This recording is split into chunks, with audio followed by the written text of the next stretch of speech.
성도들 제3권 제17장 서로를 위해 목숨이 붙어 있기를. 솔트레이크 시티 시내와 눈길 위에 1920년대 자동차들.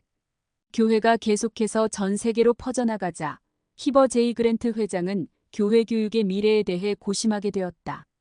지난 25년간 교회 학교의 운영비는 10배가 오른 상태였다. 비용이 많이 드는 스테이크 아카데미 제도를 세미나리 프로그램으로 대체하는 등 몇 가지 노력으로 예산을 절약하긴 했지만 브리검 영 대학교와 후기 성도 대학교 그리고 다른 교회 대학들이 성장하고 있었다. 만약 이 기관들이 유타 대학교와 지역의 다른 여러 공립학교 수준의 교육을 제공하기를 원한다면 11조 기금으로 조달할 수 있는 것보다 더 많은 자금이 필요할 터였다. 비용 문제는 끊임없이 선지자를 괴롭혔다. 1926년 2월 그는 교회의 본부교육위원회에서 이렇게 말했다. 제가 회장이 된 후로 이보다 더 걱정되는 일은 없었습니다. 브리검 영 대학교만 해도 100만 달러 이상을 들여 캠퍼스를 확장하길 원하고 있었다. 우린 그렇게 할 수 없습니다. 그랜트 회장은 단언했다. 이상입니다. 일부 위원들은 선지자의 우려에 공감하며 교회가 브리검 영 대학교를 포함한 모든 대학을 폐쇄하기를 바랐다. 하지만 교회 학교를 다녔고 교회 교육 총감을 맡은 적이 있는 사도 데이비드 오 맥케이와 존 윗소는 청년 성인들이 교회 학교가 제공하는 중요한 종교 교육을 받을 수 있도록 교회 학교가 유지되어야 한다고 맞섰다. 이 학교들은 우리 자녀들에게 영향력을 미치기 위해 설립되었습니다. 맥케이 장로는 3월에 열린 위원회 모임에서 그렇게 말했다. 그는 젊은이들이 충실한 후기 성도가 되도록 이끄는 일에서 교회 대학이 매우 중요한 역할을 한다고 믿었다. 존 윗소도 그 점에 동의했다. 저는 한 사람이 성숙한 사람이 되도록 돕는 일에 교회 학교가 지닌 가치를 알고 있습니다. 존은 이렇게 말했다. 교회가 고등교육기관을 유지하지 않는다면 큰 실수를 저지를 수 있다고 생각합니다. 이 무렵 그랜트 회장의 보좌인 찰스 W. 니블리는 유타 바로 북쪽에 있는 아이다호주의 교회 회원인 윌리엄 게데스를 만났다. 윌리엄의 딸들인 노마와 졸라는 아이다호 대학교에 다니는 소수의 후기 성도 중 하나였다.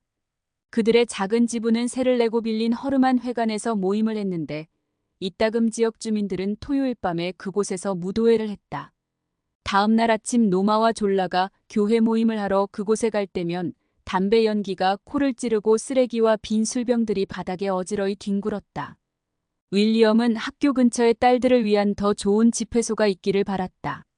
그는 니블리 회장에게 더 나은 시설이 없다면 그 대학교는 결코 후기 성도 학생들을 유치할 수 없을 겁니다.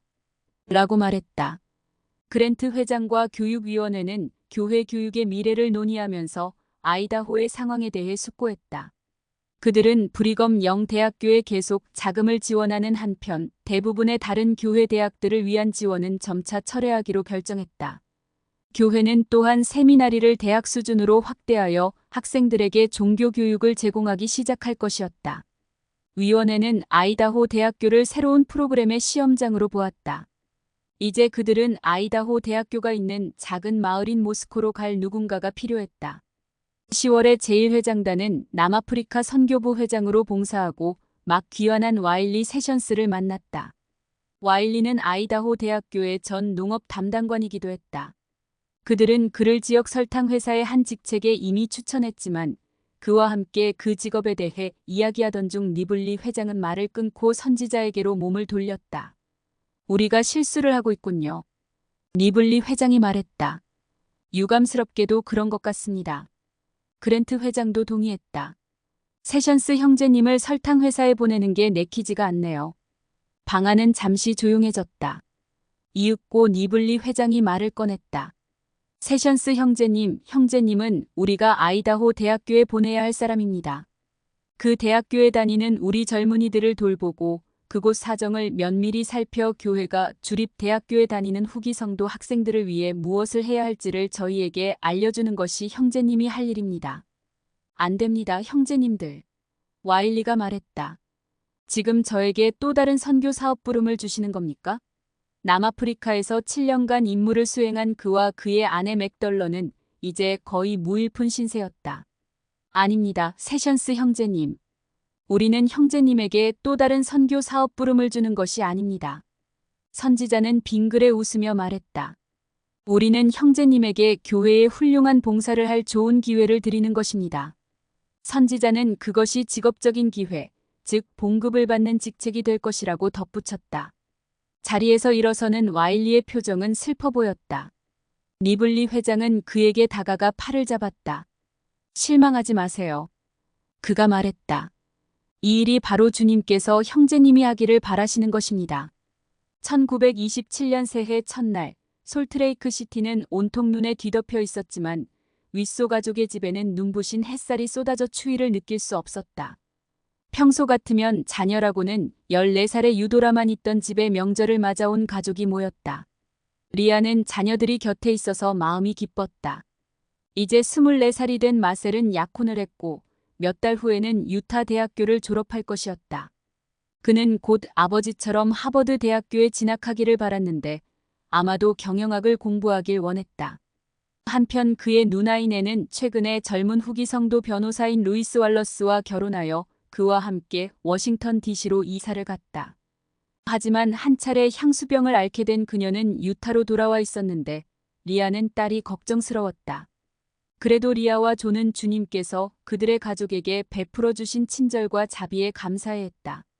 새로운 해가 하루하루 지나면서 존은 자신이 맡은 12사도 정원회의 임무로 돌아갔고 리아는 여가 시간에 어머니의 새로 집필 과제를 도와드렸다. 리아는 수사가 본인의 아버지 브리검 영의 전기를 출판하는 것을 목표로 관련 정보를 수집하고 일대기를 작성하는 모습을 수년 동안 지켜보았다.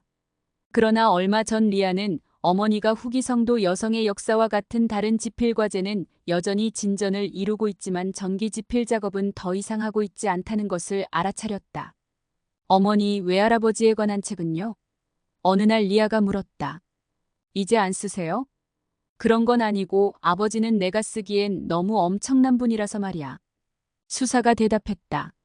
산 옆에 서 있으면 산을 볼 수 없을 정도로 가까이 있기 때문에 그 산을 제대로 묘사할 수가 없는 법이지.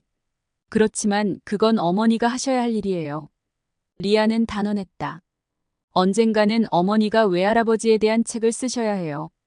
제가 기꺼이 도와드릴게요. 그때부터 수사는 브리검 영에 관한 많은 분량의 원고를 2가지 썼고 그것을 논리정연한 하나의 전기로 만들기 위해 리아의 손을 빌렸다.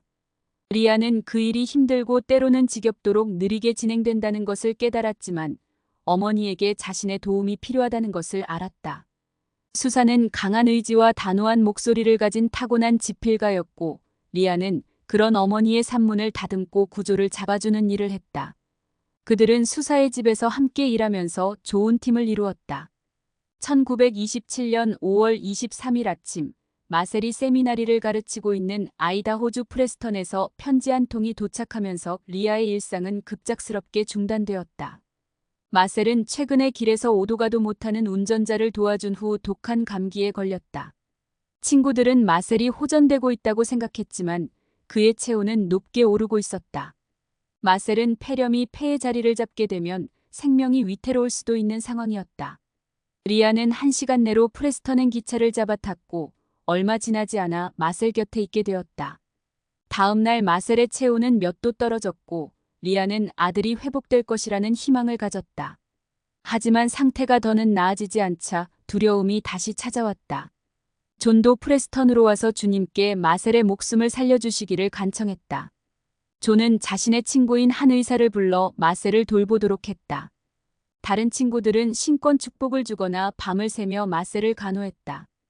5월 27일에 리아는 지칠 대로 지쳐 쓰러졌다. 하지만 그날 밤 마셀은 회복될 기미가 보였다. 다음 날 아침에는 약혼 여인 메리언 힐이 도착했다. 마셀은 폐가 깨끗해지는 듯하고 열도 다시 떨어졌지만 그날 늦게 다시 호흡이 거칠어지고 몸이 부어올랐다. 리아는 오후 내내 존, 메리언과 함께 아들 곁을 지켰다. 하지만 몇 시간이 지나도 마셀의 상태는 나아지지 않았다. 그리고 그날 저녁 늦게 마셀은 눈을 감았다. 리아는 슬픔을 가눌 수가 없었다. 그녀는 이미 자녀 중 넷을 잃었다. 새해 벽두만 해도 미래가 밝고 확실해 보이던 딱 하나 남은 살아있는 아들이 이제 세상을 떠났다. 그해 봄 솔트레이크 시티에서 동쪽으로 약 2,575km 떨어진 곳에서 8살 난 폴방이 침례를 받을 준비를 하고 있었다. 폴은 10남매 중 6째였다. 폴의 형제는 총 6남 4녀이다. 그들의 부모는 인구 40만 명이 넘는 미국 중서부의 혼잡한 도시 오하이오주 신시내티에서 본인들 소유의 식료품점을 운영했고, 가족들은 가게 뒤에 있는 니은자 모양의 방에서 살았다. 가족들은 사생활 보호를 위해 커튼을 쳐 방을 4등분으로 나눴지만 실제로 그 누구에게도 사생활이란 것은 조금도 없었다. 밤에는 접이식 침대 위에서 잠을 자곤 했는데 침대들이 공간을 너무 많이 차지하는 바람에 식구들이 방을 돌아다니는 것 자체도 거의 불가능했다. 폴의 아버지인 크리스티안 방 1세는 독일에서 건너온 사람이었다. 그는 어린 소년 시절에 가족과 함께 신시내티로 이주해왔다. 신시내티는 19세기에 많은 독일 이민자들이 정착했던 지역이다. 1908년에 크리스티안은 로사 키퍼와 결혼했는데 로사의 부모도 독일 이민자였다. 3년 후에 로사는 친구인 앨리스 하브레이트에게 몰몬경을 받게 되었고, 로사와 크리스티안은 그 책을 흥미롭게 읽었다. 선교사들과 1년 동안 만난 후 그들은 인근에 있는 오하이오 강이 얼어 유대인 목욕탕에서 침례를 받았다. 신시내티의 지부는 미국 동부에 있는 교회의 많은 지부와 비슷했다. 한때 이 도시는 번창하는 성도들 회중의 본거지였지만 점점 더 많은 교회 회원이 유타로 모이면서 몇 년 동안 규모가 축소되었다. 폴의 부모가 교회에 가입할 무렵에는 아예 후기 성도가 희귀한 지역이 되어 있었다. 1912년에 선교사들이 한 소년에게 침례를 주었을 때는 수백 명이 그 아이를 보기 위해 강으로 내려왔다. 이튿날 신문은 그 침례에 관한 기사를 싣고 독자들에게 선교사들이 그 지역에 있다고 알렸다. 기사에는 많은 개종자를 공개적으로 확보하기 위한 강력한 시도가 이루어질 것이다라고 적혀 있었다. 교회에 가입한 폴의 부모는 선교사들과 몇몇 다른 성도들과 함께 세를 내고 빌린 작은 회관에서 예배를 보았다. 하지만 교회의 한 회원은 곧 유타로 이사했고 또 다른 회원은 사망했으며 2명은 더는 모임에 나오지 않았다.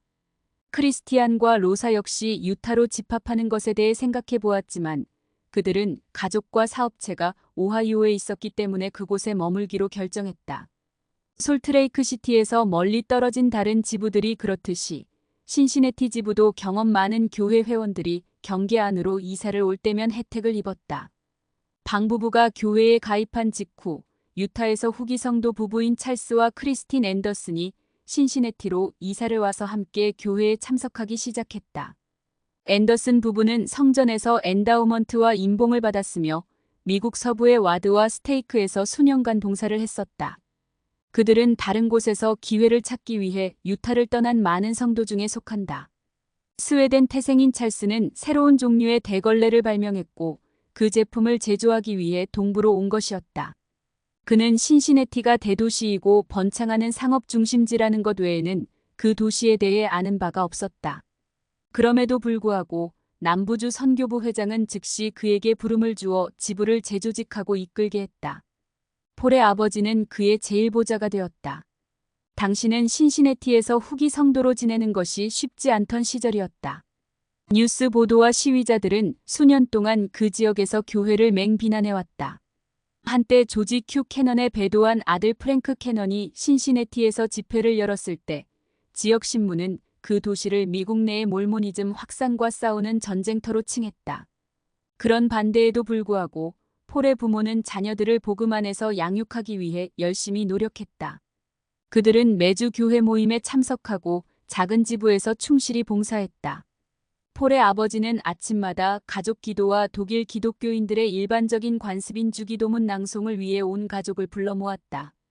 폴의 어머니는 월요일 저녁에 종종 선교사들을 불러 식사를 대접했다.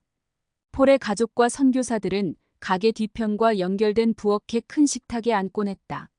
쓸 수 있는 것은 절대 버리는 법이 없는 폴의 어머니는 가게에서 오래된 식품으로 과일이나 야채 또는 고기의 상한 부분을 조심스럽게 잘라내고 요리를 해서 내놓았다. 그러면 폴의 아버지는 선교사들에게 배가 터질 때까지 다 먹으라고 권했다. 방 부부는 또한 자녀들이 모두 8살 때 침례를 받을 수 있게 했다. 1927년 6월 5일 폴과 4명의 다른 사람들이 오하이오 강변의 앤더슨스 페리라는 곳에서 침례를 받았다. 폴의 부모와 앤더슨 회장, 폴의 친구 몇 명이 침례식을 축하하기 위해 그곳에 와주었다. 그 행사를 구경하겠다고 몰려든 군중도 없었고 신문의 기사로 나는 일도 일어나지 않았다. 그 대신 이 침례식 기사는 교회의 북미 선교부 공식 잡지인 장로들의 저널, 리아호나 LIAHONA 더 엘더즈 저널에 실렸다. 폴의 이름도 잡지에 함께 나왔다. 와일리와 맥덜런 세션스는 아이다호 대학교에 갔을 때 따뜻한 환영을 받지는 못했다. 모스코는 아이다호 북부에 있었는데 그곳은 교회 회원이 거의 살지 않는 지역이었다. 그곳에는 비옥한 토양을 경작하거나 광업과 목재 산업으로 부를 얻기 위해 이주해 온 많은 사람이 살고 있었다. 주민들은 교회를 의심스러워했고 와일리의 존재는 그들을 불안하게 했다.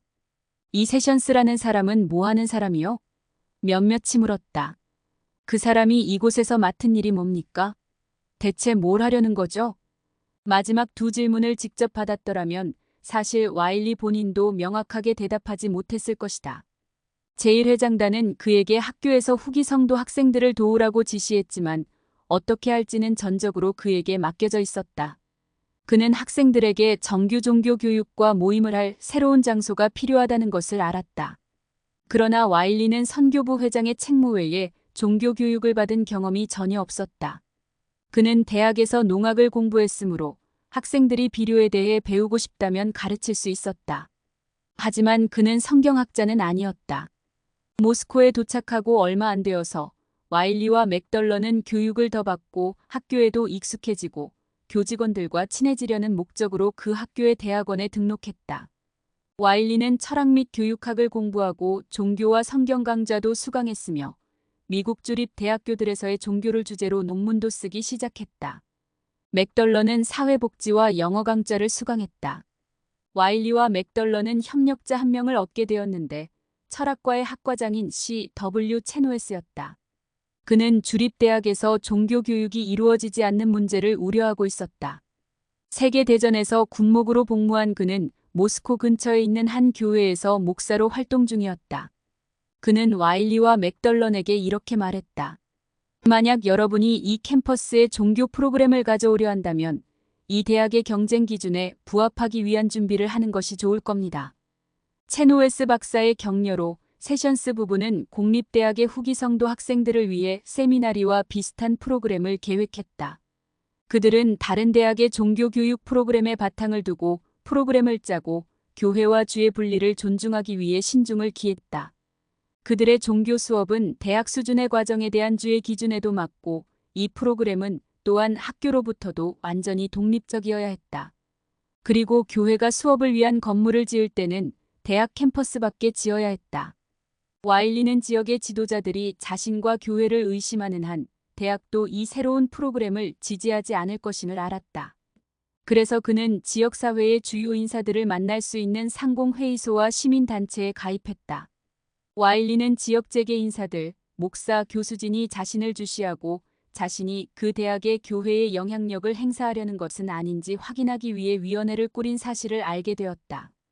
그 위원회의 위원장은 보험 영업을 하는 프레드 풀턴이었다. 와일리는 상공회의소 행사에 참석할 때마다 프레드 옆에 앉아 그와 친구가 되려고 노력했다. 어느 한 모임에서 프레드는 와일리에게 이렇게 말했다. 이 친구, 당신 정말 기막힌 사람이야. 그는 위원회에서 자신이 무슨 역할을 하는지 고백했다. 그리고 그는 이렇게 말했다. 볼 때마다 당신이 여기 들어와서 나한테 너무 친근하게 구니까 늘 당신이 더 좋아지더라고.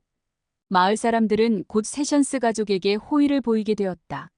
와일리의 도움으로 교회는 캠퍼스 근처에 있는 사유지를 찾았고 성도들의 학생회관을 짓기 위해 그 땅을 구입했다. 그런 다음 와일리와 교회 건축가는 대학 및 상공회의소와 협력하여 건물을 설계하고 건축을 승인 및 감독했다. 1927년 가을 와일리는 종교 수업을 가르치기 시작했으며 대학은 종교 수업을 이수한 학생들에게 학점을 주는 데 동의했다. 맥덜런은 노마와 졸라, 게데스와 같은 후기 성도 학생들을 위한 일련의 사교 활동도 조직했다. 어느 날 와일리는 학부장인 제이 엘드리지와 함께 길을 가던 중 교회의 새 학생 회관이 될 건물 옆을 지나게 되었다.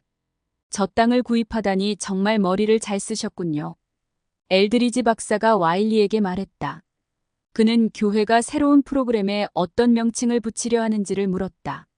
그는 그걸 신학교라고 부를 순 없잖아요. 라고 하면서 이렇게 말했다. 이미 당신들이 당신네 고등학교 프로그램을 신학교라고 해버렸으니 그 명칭은 이제 못 쓰게 되었죠. 신학교는 영어로 세미나리 이몸기니. 모르겠습니다. 와일리가 말했다. 그에 대해 별로 생각해 본 적이 없네요. 엘드리지 박사는 걸음을 멈췄다. 내가 지어주지요. 그리고 그는 이렇게 말했다. 저기 보이는 건 후기성도 종교교육원입니다. 와일리는 그 명칭이 마음에 들었고 교회의 본부교육위원회도 생각이 같았다. 1927년 9월 리아 윗소는 자신이 영적으로, 정신적으로, 육체적으로 힘이 다 소진되었고 느꼈다. 아들 마셀의 갑작스러운 죽음으로 그녀는 심한 우울증에 빠졌다. 정말 삶이 가치 있는 것인지 모르겠어요. 어느 날 그녀는 존에게 말했다. 당신의 사랑이 아니었다면 삶은 아무런 가치가 없었을 거예요. 마셀은 5월 31일에 솔트레이크 묘지에 묻혔다. 다음 날이 리아와 존의 29번째 결혼기념일이었지만 그들은 장례식 뒷정리를 하느라 그날을 보냈다.